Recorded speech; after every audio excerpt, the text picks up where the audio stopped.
চলে এসেছি নারায়ণী কিচেনে রোজকার মতো রেসিপি নিয়ে। আজকে হবে ডিমের অমলেটের ঝাল।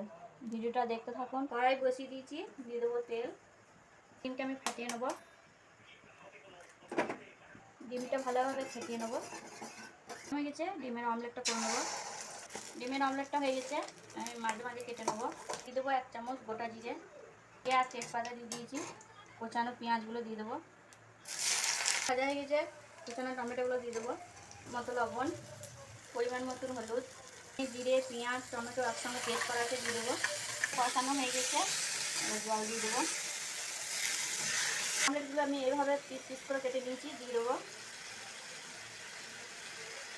এটা আমি অমলেট করে ঝাল ভাত রুটি সবই সঙ্গে খেতে খুব ভালো লাগে। বাড়িতে বানিয়ে অবশ্যই খাবেন।